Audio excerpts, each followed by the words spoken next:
ಶಿರಸಿ ಸಿದ್ದಾಪುರದ ಮಾರ್ಗದ ಮಧ್ಯೆ ಬರುವ ಅಣಲೆಬೈಲ್ ಗ್ರಾಮ ಪಂಚಾಯತ್ ವ್ಯಾಪ್ತಿಯ ಹೇರೂರಿನ ಬಳಿ ಗಟಾರದ ನಿರ್ವಹಣೆ ಇಲ್ಲದೆ ರಸ್ತೆಯ ಅಕ್ಕಪಕ್ಕ ಹಾಳಾಗಿ ಹೋಗಿದ್ದು, ಇದರ ಪರಿಣಾಮ ಮಳೆಯ ನೀರು ಗಟಾರಕ್ಕೆ ಹೋಗದೆ ರಸ್ತೆಗೆ ಹರಿಯುವುದರಿಂದ ರಸ್ತೆಯಲ್ಲಿ ಸಂಚರಿಸುವ ಸಾರ್ವಜನಿಕರಿಗೆ ವಾಹನ ಸವಾರರಿಗೆ ಕಿರಿಕಿರಿ ಉಂಟಾಗ್ತಾ ಇದೆ. ಇನ್ನು ಮಳೆಯ ನೀರು ರಸ್ತೆಯ ಮೇಲೆ ಕೊರಿದು ಹೋಗುವುದರಿಂದ ರಸ್ತೆಗೆ ಹಾಕಲಾಗಿದ್ದ ಡಾಂಬರ್ ಕಿತ್ತು ಹೋಗಿ ಗುಂಡಿ ಬೀಳಲು ಕಾರಣವಾಗಿದೆ. ಇದರಿಂದ ವಾಹನ ಸಂಚಾರಕ್ಕೆ ಅಡಚಣೆ ಉಂಟಾಗಿದ್ದು ಗ್ರಾಮಸ್ಥರ ಆಕ್ರೋಶಕ್ಕೆ ಕಾರಣವಾಗಿದೆ.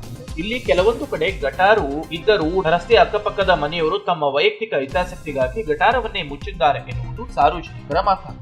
ಈ ಭಾಗದ ಗ್ರಾಮಸ್ಥರು ರಸ್ತೆ ಮತ್ತು ಗಟಾರದ ನಿರ್ಮಾಣಕ್ಕೆ ಪಂಚಾಯತ್ಗೆ ಅಲೆದಾಡಿದ್ರು. ಅವರಿಂದ ಬರುವ ಯಾವುದೇ ಒಂದು ಉತ್ತರ ಅರ್ಜಿ ಗ್ರಾಮಸ್ಥರು ಪಂಚಾಯತ್ಗೆ ಅಲೆದ್ರು ಅವರಿಂದ ಬರುವ ಒಂದೇ ಒಂದು ಉತ್ತರ ಅಂತಂದ್ರೆ ಅರ್ಜಿ ಕೊಡಿ, ಸಂಬಂಧಪಟ್ಟ ಅಧಿಕಾರಿಗಳು ಅರ್ಜಿ ಕೊಡಿ ಎಂದು ಸಂಬಂಧಪಟ್ಟ ಅಧಿಕಾರಿಗಳು ನಯವಾಗಿ ಜಾರಿಕೊಳ್ಳುತ್ತಾ ಇದ್ದಾರೆ. ರಸ್ತೆ ಮತ್ತು ಗಟಾರು ನಿರ್ವಹಣೆ ಮಾಡುವ ಜವಾಬ್ದಾರಿ ಆಯಾ ಇಲಾಖೆ ಮತ್ತು ಸ್ಥಳೀಯ ಪಂಚಾಯತ್ಗೆ ಸೇರಿದ್ದಾಗಿದೆ. ಇವರು ಇದನ್ನೆಲ್ಲ ಮನಗಂಡು ದುರಸ್ತಿ ಕಾರ್ಯ ಮಾಡದೆ ಹೊಸದಾಗಿ ರಸ್ತೆ ಗಟಾರ ಮಾಡಬೇಕಾಗುತ್ತದೆ ಎನ್ನುತ್ತಾರೆ ಈ ಭಾಗದ ಸಾರ್ವಜನಿಕರದ್ದಾಗಿದೆ.